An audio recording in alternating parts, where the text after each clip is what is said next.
¿Qué tal? Buen día. Hoy vamos a ver la ley de Coulomb.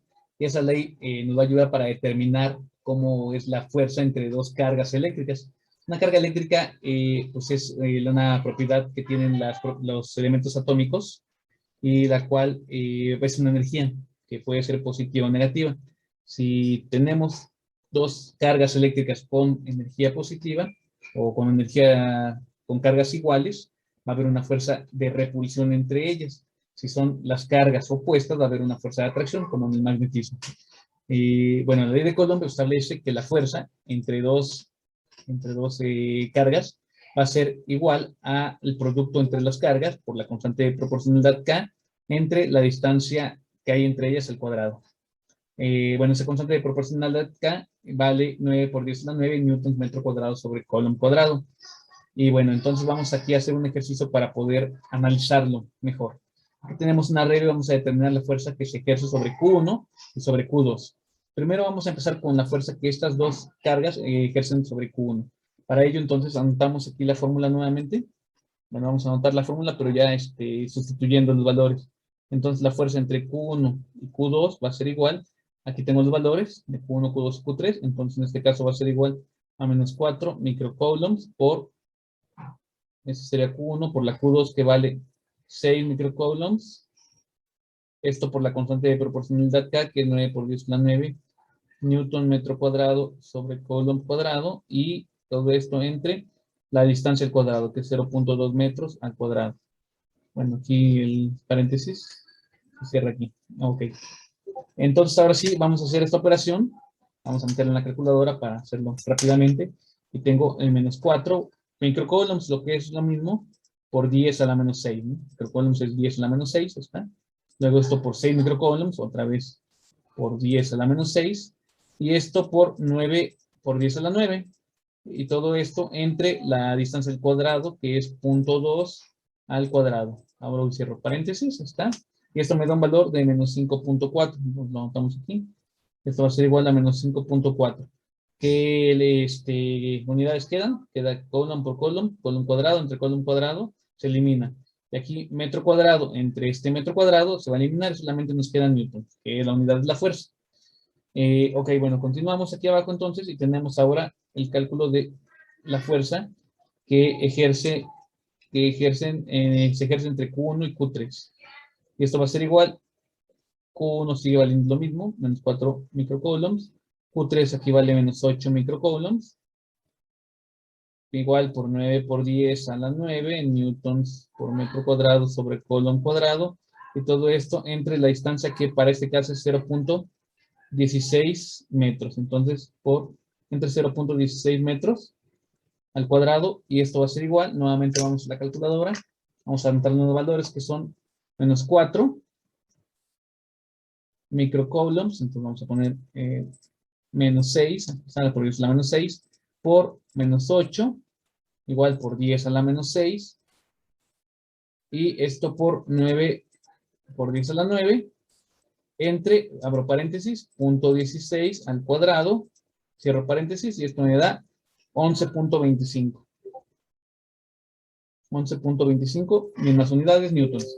Luego para el primer caso tengo un menos, eso quiere decir, o va a representar que entre estas dos cargas que tenemos Q1 y Q2 va a haber una fuerza de atracción. Si la fuerza que resulta es positiva, eso me va a decir que es una fuerza de repulsión, que lo va a empujar, pero si es negativa, va a haber una fuerza de atracción. Entonces, esto va, como me quiere decir que Q1 va a tener una dirección de movimiento hacia Q2, es decir, en este caso, hacia el eje X en dirección positiva. En tanto que FQ1, la fuerza que ejerce entre Q1 y Q3, es una fuerza, como es positiva, vean, la fuerza es positiva, entonces es una fuerza de repulsión. Es decir, va a ir, no es cierto, va a ir, ese Q3 va a hacer que Q1 se aleje, entonces va a venir hacia acá. Q1 va a tener una fuerza, en este caso, de Y positiva, ¿no? Porque lo va a alejar. Y nos damos cuenta que efectivamente entre Q1 y Q2 tenemos cargas opuestas, entonces Q1 se va a acercar a Q2, pero entre Q1 y Q3 tenemos cargas iguales, entonces va a ser que Q1 se aleje. Q1 va a tener entonces un movimiento parecido a este, donde esta es la de 5.4 newtons. Esta es la de 11.25. Y tenemos que determinar la fuerza que hay aquí. Bueno, aquí podemos también poner o anotar esta fuerza resultante. Esta fuerza resultante con estas dos. Podemos representarlo así como 5.4 newtons, porque esa es la derecha, entonces positivo. Y más J, porque también es positivo, esta vemos que va hacia arriba, 11.25 newtons. Lo podemos representar de esa manera. O bien podemos obtener la magnitud de esto mediante Pitágoras. En este caso tenemos que sacar el cuadrado de las dos fuerzas, que sería 5.4 al cuadrado, más la otra fuerza, que sería 11.25 al cuadrado. Y todo esto raíz cuadrada, con lo cual la fuerza resultante va a ser de 12.48 en magnitud. 12.48, ahora solamente nos falta obtener el ángulo. Como estoy en el primer cuadrante, lo puedo obtener con la tangente inversa. La tangente inversa del cateto opuesto entre el cateto adyacente. Entonces hacemos el cateto opuesto, que sería esto, que sería el 11.25, entre el cateto adyacente, que sería que sería el 5.4, y al resultado le saco la tangente inversa. Ya obtengo la tangente inversa, que será 64.36 grados. Y lo pongo aquí. 64.36 grados. Y punto se ve, está, newtons. Y cualquiera de esas dos respuestas están correctas. Simplemente en cartesiano y en polar, con ángulos. Bueno, entonces vamos ahora a obtener la fuerza que se ejerce. Ahora en Q2. Bien, ahora vamos a analizar cómo actúan Q1 y Q3 sobre Q2. Entonces, bueno, este análisis lo vamos a hacer de la siguiente manera. Primero vamos a obtener la fuerza que hay entre Q1 y Q2, que de hecho es lo que habíamos hecho ya, que Q1 era igual a menos 4 microcoulombs, Q2 en este caso es 6 microcoulombs, luego por 9 por 10 a la 9, newtons metro cuadrado sobre coulomb cuadrado, y entre la distancia al cuadrado, que es 0.2 metros al cuadrado, ¿no? Y esto nos daba un valor de menos 5.4 newtons, no noto por qué lo teníamos. Luego la fuerza entre Q2 y Q3, pero esa fuerza entre Q2 y Q3 tiene dos componentes, porque si nos damos cuenta, la distancia, o más bien la dirección de la distancia, lo voy a anotar aquí, tenemos esto. Entonces tenemos componente en X y en Y. Entonces una manera de calcularlo es haciéndolo por separado, descomponiendo estas fuerzas. Es decir, la componente, vamos a llamarle la fuerza de X, de 2 a 3, perdón, de 2 a 3, y esa sería la FY de 2 a 3. Entonces, teniendo así, vamos a calcularlo primero la FX de la carga 2 a la 3, y va a ser igual entonces a 6 microcoulombs por menos 8 microcoulombs por 9 por 10 a la 9 newton metro cuadrado sobre coulomb cuadrado, entre, en este caso de 2 a 3, es igual a 0.2 metros al cuadrado. Y esto me va a dar un valor de, vamos a ver, otra vez con la calculadora, ponemos 6 por 10 a la menos 6, luego por 8, por menos 8, perdón, por 10 a la menos 6 también, porque son micros, y el valor le voy a multiplicar por 9 por 10 a la 9, para posteriormente dividirlo entre 0.2 al cuadrado. Y me sale este valor, menos 10.8. Entonces esto lo anoto aquí. Menos 10.8 newtons. ¿Está? Luego aquí la fuerza en Y de la carga 2 a la 3. La parte de arriba va a ser exactamente igual. Nada más lo voy a dividir entre, en lugar de 0.2, bueno, voy a anotar todo. 6 microcoulombs, luego menos 8 microcoulombs, luego por 9 por 10 a la 9, newton metro cuadrado sobre coulomb cuadrado, y abajo va a ser entre 0.16, porque es la distancia que hay aquí, en Y, que es esta, 0.16, entonces entre 0.16 metros al cuadrado. Esto debe ser de manera más rápida. Bueno, vamos a hacerlo nuevamente 3 horas.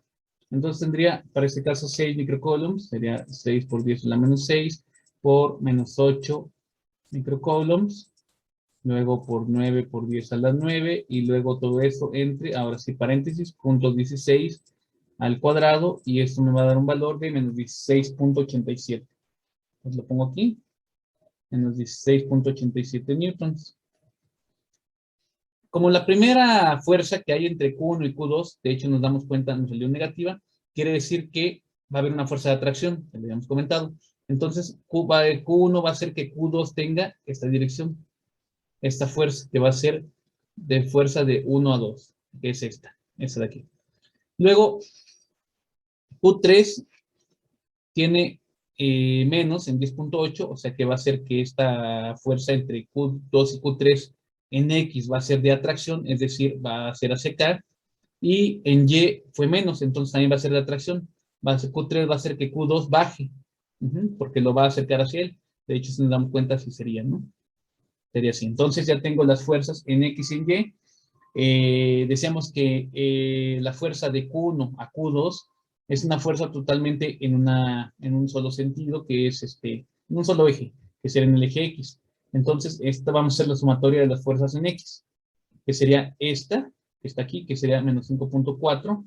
Y de aquí de Q3 a Q2, sí tengo fuerza en X y fuerza en Y, entonces sería la fuerza en X, que será menos 10.8. Entonces, menos 5.4 menos 10.8 me va a dar un valor de menos 16.2 newtons. Y la sumatoria en Y solamente tengo componente aquí, porque esta no tiene Y. Entonces va a ser menos 16.87, como tal, newtons. Y entonces puedo representar mi fuerza total que ejercen tanto Q1 como Q3 sobre Q2 como menos 16.2 menos J 16.87 newtons. O también lo puedo representar con la magnitud, bueno, como tengo esto y esto, más o menos mi fuerza resultante va a venir como por aquí, ¿no? Ajá, porque es hacia la izquierda y aquí abajo y izquierda, entonces algo así. Entonces voy a dibujar un plano cartesiano, o voy a intentar hacerlo al menos. Sería algo así. Ok, estoy por acá. Entonces, primero voy a obtener la magnitud. Y tengo 16.87, que está, al cuadrado. Ahí está. Luego más el 16.2 al cuadrado. Aquí no importa que no ponga el negativo, porque cuando se eleva al cuadrado, pues va a terminar siendo positivo, ¿no? Ahí está. Y la raíz cuadrada de todo esto, que me da un valor de 23.39. Entonces lo puedo manejar también como 23.39. Ahora nada más el ángulo. Como estoy en el cuarto cuadrante, puedo ocupar tangente inversa y sumarlo, restarle 180 grados. Bueno, entonces voy a ocuparlo, tangente inversa. El cateto opuesto es es el que está en Y, y en Y tengo 16.87. Entonces pongo, me fui, aquí está, mi 16.87, entre mi cateto adyacente, que es el X, que sería este, 16.2. Aquí, si se dan cuenta, también puse las puras magnitudes, no puse los negativos, porque finalmente menos entre B no me va a dar más, entonces no hay problema, aquí lo puedo manejar así, totalmente. Voy a trigonometría, voy a sacar la tangente inversa, entonces segunda función, tangente inversa, 46.16 grados. Dije que podíamos sumar o restar 180 grados, voy a sumarle 180. Y esto me da 226 grados. Aquí más o menos son 226 grados. Entonces aquí pongo los 226 grados newtons. Y las dos respuestas, lo mismo que hace rato, son correctas. Y bueno, así acabamos nuestro análisis. Espero que les sirva de mucho y hasta la próxima.